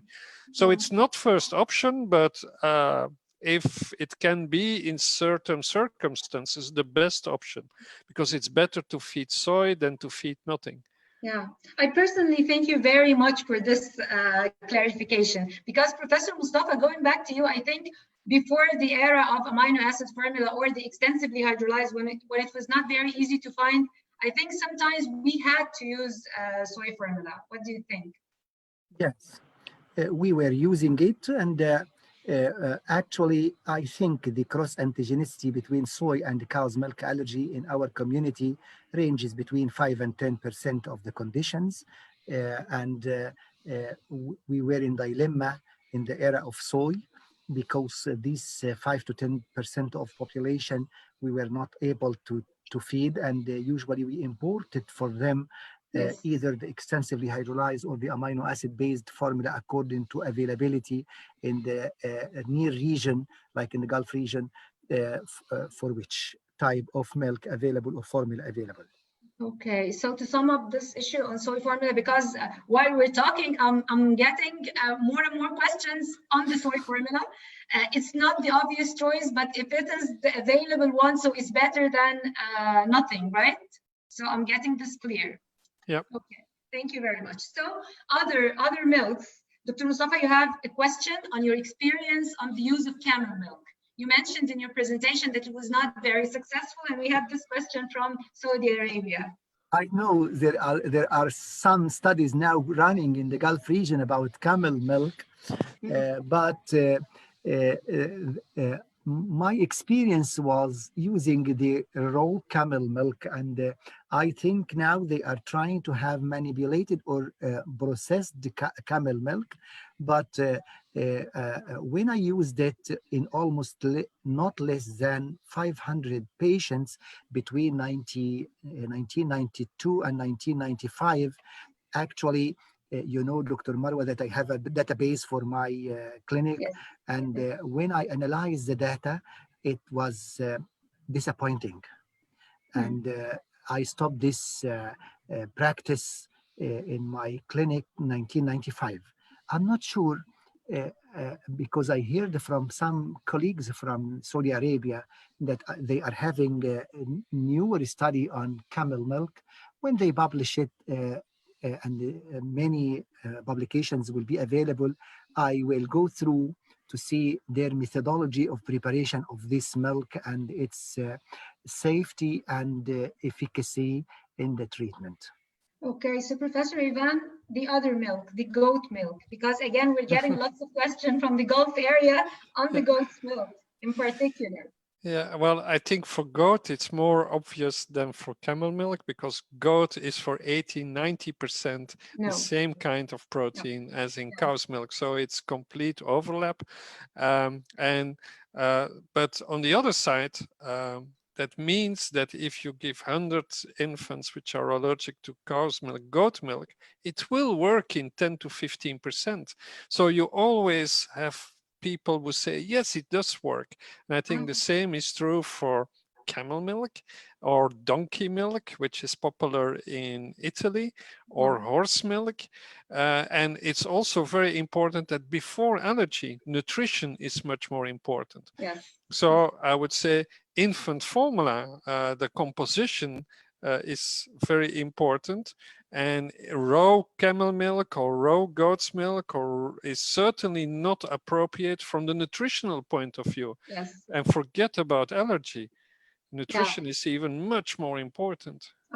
So I'll take it from here and ask you about the other milks that Professor Odu just mentioned in his presentation. I'll hear your feedback, Professor Mustafa, in a second. On the rice milk, other nut milk, almond or whatever. Well, there are two kinds of this kind of formulas, I think. Most of them are, and again, nutritionally not adapted at all for nutritional needs of infants. Yes. So it's just rice milk is very often just water in which milk has cooked. Yes. So never do that. But especially in Europe, there is a trend that some companies start to develop infant formula based from nuts, based from other vegetable origin. And I think there will also be allergy to those kind of formulas because it's with intact protein. Yes. But at least then they are nutritionally safe. That is appearing on the market. And then the future have to teach us how frequent those children are reacting to those other food allergens, because nuts are known to be quite allergenic. Yes. Yeah. So I don't think it will be a solution for a majority of infants. And I think that the experience will be just like for camel milk. You give cow's milk, 100 cow's milk allergic infant camel milk, it will work in 30 out of the 100 or 40 out of the 100, but that's much too low to recommend. And probably the same will happen with those formulas from different protein origin. Yeah. Yeah. The rice which is in Europe on the market are infant formulas based on rice hydrolysates. Yeah. And that's totally different. Yeah. That's infant formula, which is nutritionally totally safe. And it's hydrolyzed rice protein, and that works very well. Yeah. And that's totally cow's milk free and is much cheaper than amino acid based formula, for instance. Okay, but that's completely different from the commercial rice milk, which absolutely. is totally, thank you for this. Thank you. Thank you. Professor Mustafa, I need to ask you one more question on this milk alternatives, our milks, about can we give rice milk, because this is a question, to a lactating mother, to a breastfeeding mother, to a child or an infant who's allergic? Rice milk? Rice, yes, to the mother. Rice milk is already prepared pharmaceutically, and it was hydrolyzed rice milk. This is accepted policy for both infants and mothers. But rice forms that are available in market commercially are, we are afraid of arsenic contamination. Okay. This is not only about the nutritional status, but the arsenic. We are afraid of arsenic. So take care because yes.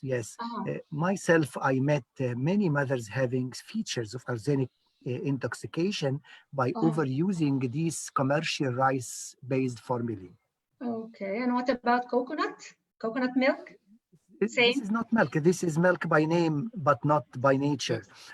It's not a balanced food even. It's not a balanced I mean to the mother. I'm not discussing it today. We should call it drinks and not milk. Yeah, it's drinks. Refreshment. And I think mothers can eat and drink more balanced foods that are nutritionally balanced.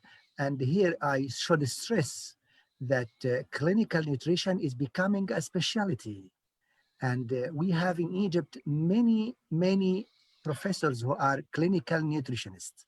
And in Shams, we have a very strong team.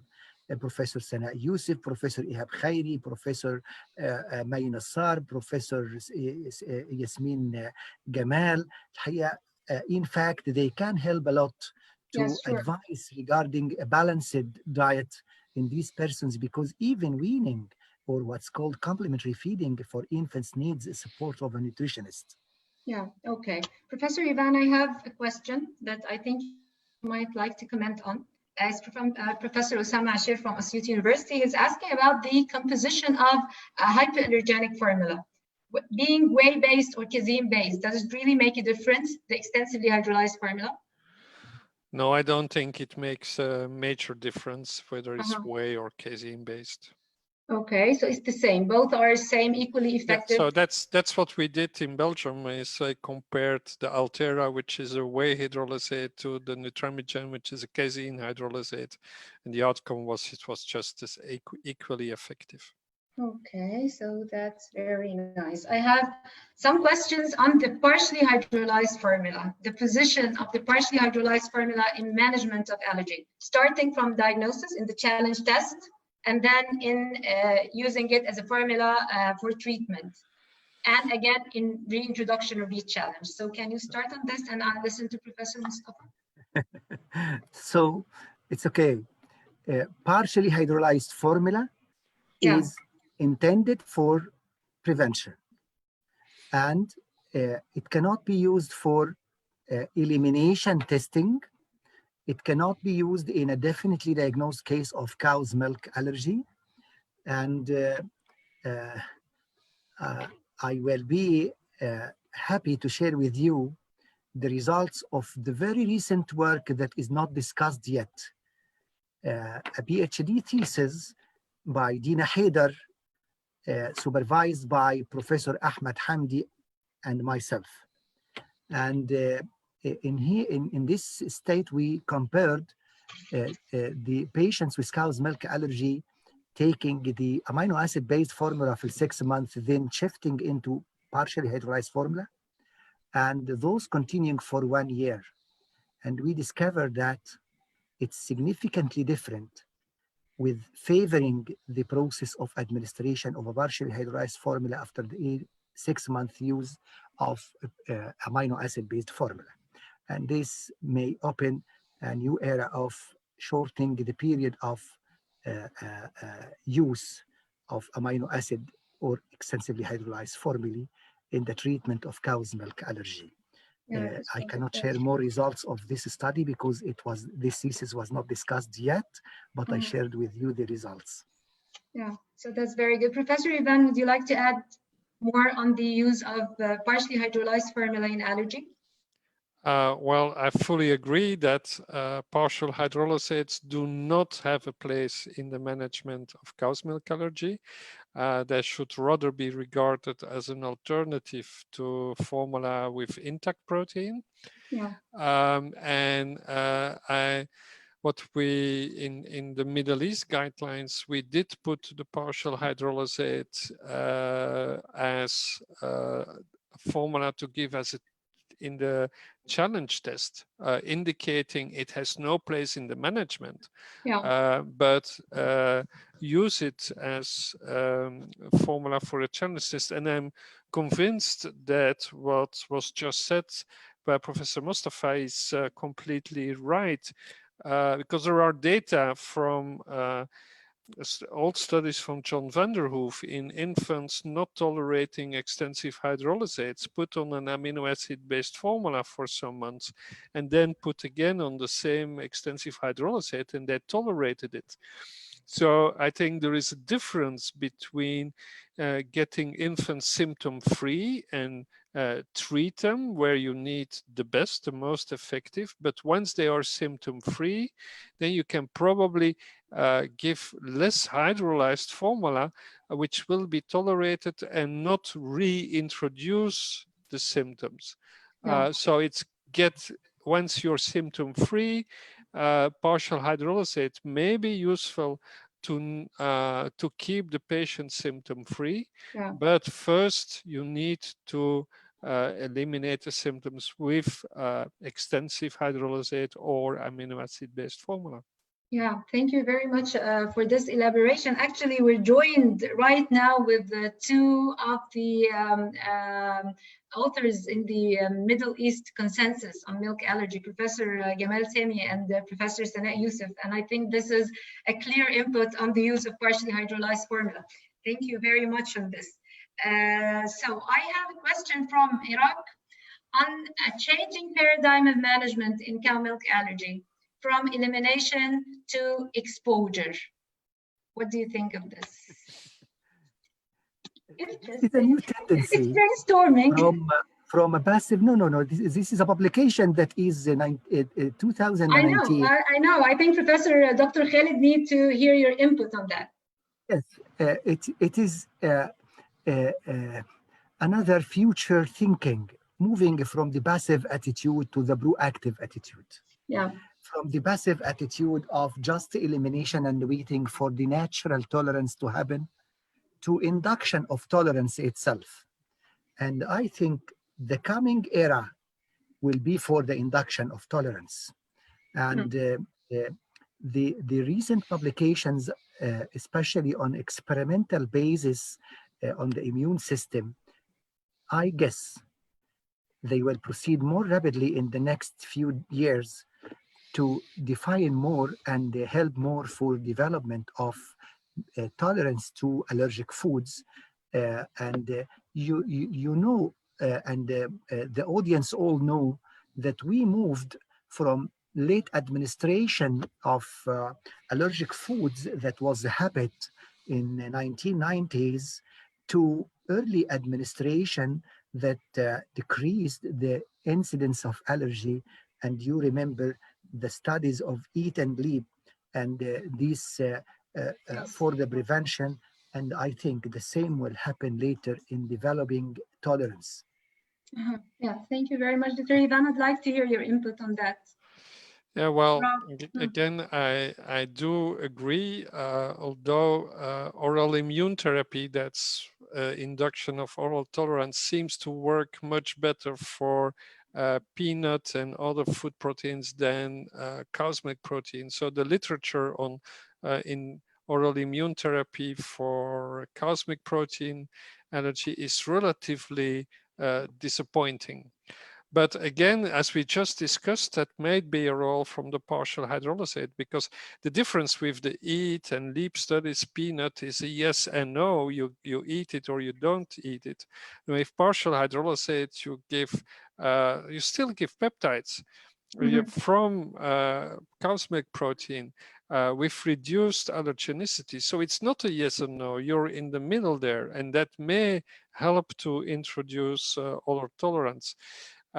And to come back to the microbiome, that plays also probably a major role in the development of that tolerance. Yeah, thank you. Thank you very much. I have a question from Professor Dr. Ihab Khairi. He's the head of the Clinical Nutrition Unit at Ain Shams University. He's asking about if we've had a very strong family history of allergy, would this change the plan of management? If the infant is having a strong family history? For prevention or for prevention and for treatment, yes. Well, for treatment will not change because the treatment is exactly the same. Yeah. And regarding prevention, it's heavily debated these days. Yeah. I think that today none of the guidelines, the recent guidelines, still recommend partial hydrolysates for prevention, although it has to be said that it's probably also product specific, and if you put them all together in a basket, your outcome is different than if you study hydrolysate per hydrolysate. So we should not globalize it because they are probably specific, and misinterpretation of a lot of colleagues or institutions by that is that partial hydrolysates are not dangerous. They are certainly not harmful. So I think the knowledge today is a partial hydrolysate maybe prevents or maybe not prevents, but certainly does not cause harm. So it's a question of maybe benefit or no benefit at all. And then, of course, if you look at it pure scientifically, you cannot recommend to use because there is no hard evidence for the benefit. But from the practical point of view, you do no harm, and maybe it's better, we don't know, because absence of evidence is not evidence of absence. Yeah, okay, so that was very clear. Thank you, Professor Ivan. Professor Mustafa, would you like to add to this? May I ask you, Professor Van den Plas, about, I will share with you some of my findings in preventive effect of partially hydrolyzed formula, because you know that publications are controversial in this issue. Some says yes, some says no, and some of the recent guidelines denied this effect. But when I came back to the why they didn't find a difference, one of the points which I collected among almost more than 500 infants using the partially hydrolyzed formula, I considered which rank of the infant in the family, because if the allergy is risk is something 2 to 5% in the firstborn, because this is a normal population. If he has a SEB with allergy, the risk is higher. And if he is the third one with 2 histories of allergy, the risk is more higher. And in this work that I'm ready to publish is ranking according to whether he is the first case in the family or the second case with a previous history or a previous 2 histories. And I compare the effect of partially hydrolyzed to breastfeeding and ordinary formula feeding. And the difference is very clear and sharp when you compare first to first, second to second, and third to third. Do you agree Yeah, for it's this very, idea? very interesting, and I'm absolutely a believer of your hypothesis. And I think it's also very important that you look at the different studies when the randomization was done, because a lot of the recent studies include infants even up to the age of 1 month, which means that they first had 3 weeks of intact protein and then were switched to the partial hydrolysate. And that's, of course, not what you want to do in a scientific correct setup where you want to study the effect of the partial hydrolysate. So I'm a believer of the partial hydrolysate, and I'm very happy with what you came to say. And so please publish it. Okay.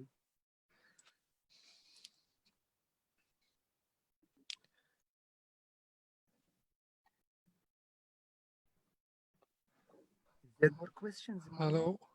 Yeah, we'll just have few more questions. The question from immunotologist, a very recognized immunotologist here, asking, sometimes in the NICU, they face cases with severe GI intolerance and bleeding, a picture very much that resembles necrotizing enterocolitis. So is allergy here a plausible diagnosis? To Mustafa? This is directed to me or to Professor Van Den Plas? I'll hear both of you. You start. Huh? You start. You start. Yeah. Okay. Actually, the line of demarcation between neck and allergy is very confusing. And I cannot differentiate both from each other. And according to the publication of trial of amino acid-based formula from our colleagues in Egypt, I know many of them are using, and the many others are claiming and accusing the use of this amino acid-based formula in these persons. And I think if your normal management plan for neck is not proceeding in a well way as you expect as a neonatologist, you can take this trial of amino acid-based formula use. Why not? Nothing to lose. You have done all what you want and all you want know and all what you can for this neck, and patients are not improving, and food intolerance is very significant. Feeding intolerance is very significant. You can make this trial according to the latest publication I have shown in my presentation. Okay. Yeah, thank you, Professor Mustafa. Professor Ivan. Agree. Okay, that was short. Thank you. Short and direct. Yes, it's very possible, of course. So I know you're getting tired, but I'll give you some good news. We only have 3 more questions. Okay. Okay, and I'm being kind. They're not actually 3, but I'll just make them 3. The question is on the use of formula in the diagnostic challenge or in the first diagnosis of allergy. Could it be amino acid or extensively hydrolyzed? I'm asking you, Professor Ivan. Well, that's more or less a question we had before. Yeah, I know. So I think guidelines say for most of the symptoms, except eosinophilic esophagitis and Heiner syndrome, to start with extensive hydrolysate as the first option. No, I don't mean that. Sorry, I meant if you're just in the process of diagnosing, you still diagnosis. It's the challenge, the diagnostic elimination. Can you start amino acid or extensively hydrolyzed? Well, you can start with either, but the guidelines say to start with extensive hydrolysate for again, mainly economic reasons. Yeah. And I think if you want to be 100% sure, yes. then you start with the amino acid based formula. Yeah. And if the symptoms disappear, you switch the child then to the extensive hydrolysate. That would be also a very logic way to go. You start with the best first, and then if the child does not improve, it's definitely not cow's milk protein allergy. You eliminate it for 100% sure. And if the child improves, you can, after 2 to 4 weeks, switch to the extensive hydrolysate and see if that is tolerated. But that's not what most of the guidelines say today. But I would be in favor of such an approach because it has some logic that you start with the most effective treatment first. Yeah, thank you very much. Professor Mustafa, do you agree on that? The same step up or step down. Yes. Yeah, that's come from above or come from below. But in my practice, I usually in the elimination test, I use the amino acid based formula to get sure, because if they are not responding, I will think immediately in other conditions and proceed more further for investigations. You know, these investigations are not only invasive but very expensive as well. So I prefer starting, although I know some guidelines, this is not the guideline approach, but I prefer starting with amino acid. And when we performed the Egyptian guidelines, we said that it's better to start with amino acid in the elimination study. That the shift later to other modalities will depend on the type of the disease. Okay, thank you very much on that. We have questions, a group of questions on the multiple food allergy. Yeah, I'll just group them together because I know it's not the main topic of today, so I kept them for the last. Group of questions on when to suspect and how to manage multiple food allergy, and when to suspect and how to manage eosinophilic colitis, eosinophilic esophagitis, I mean. So I know it's not the exact topic for today, but we're getting lots of questions, and I would like to have your concise input on that. Professor Ivan, would you like to start? Well, for multiple food allergy, I think you stop everything and you start with amino acid based formula and you see what happens. Child should go better. That's the short answer.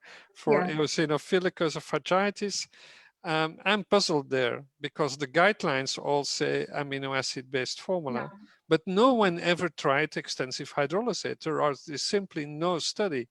And there is one study in adults where extensive hydrolysate did work. But I think that for young infants with eosinophilic esophagitis, cow's milk allergy is probably the cause. And so an elimination diet, and today the guidelines say amino acid based formula is the way to go. It's different for older children where you could, to my opinion, start with topical treatment and not with the elimination diet of the 6 most allergenic foods, because that's so complicated for those children to do, although guidelines there also say to start with the elimination diet. Okay, so that was short and precise. Thank you very much. Professor Mustafa, I'd like to hear your comment on this too. I know my colleagues, immunologist colleagues, are against the concept of multiple food allergy, but actually it exists.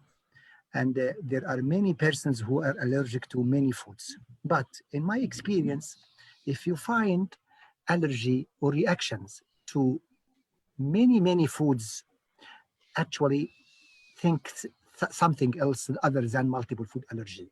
Think eosinophilic GI disease, and or more recently, what we discovered on analysis of secretory IgA, and we found this very, this is another work with DK. Yeah, this is another question. Dina Abdelhamid and Professor Van den Plas, we tested the fecal and salivary IgA in food allergies. And we discovered that this category is very high in our community. And imagine with us that when we administered a probiotic for these persons, the secretory IgA increased, and the child became, the infant or child became more tolerant to many foods. I started this because some of the mothers came to me with elimination of everything. She is emaciated, she is killed, she have been died. So I think this is not usual. This is not the case with multiple allergies. So I started this tracing of the secretory IgA deficiency, and actually its percentage in Egypt was very high. I don't have the numbers with me now in these two studies, one study on the salivary and the other on the fecal antigen. And I think this area should be traced and analyzed, especially in what's called multiple food allergies. And it will be another era opening the mind to another explanation in which, because we know that secretory IgA is one of the factors preventing allergies or leading to tolerance from the very early beginning. And if it is deficient, you can have this category of multiple reactions. And one of the features of this disease as well is that it is very not consistent, so that the mother will tell you that he is taking this food now, he is intolerant. After a while, she said, it's okay. After a while, she's going to tell, this is bad. Think in secretory IgA deficiency in this category, especially if fever is coming in many attacks of the GI diseases with this. You can think in very early onset IBD or secretory IgA deficiency with small bowel bacterial overgrowth. Yeah, that was very enlightening, the part on the IgA. Thank you, Professor Mustafa, very much. We're still having questions if you would like to have some more, mainly on the same topics. I believe that you answered most of them. I personally am very happy with this session. It was enlightening to me in many, many different ways. Thank you, Professor Ivan, and thank you, Professor Mustafa, very much. We're getting, by the way, a lot of thank you and congratulations on this very nice lectures from eminent professors in Egypt and all over the world. So thank you very much. Thank you. It was my pleasure. It was my pleasure. I'll call for a second for Professor Wael to join us. Yes. Thank you very much. Thank you very much, my dear professor, for excellent presentation and discussion. And special thanks also to Professor Marwa D for excellent moderation. It was my pleasure. I thank you very much.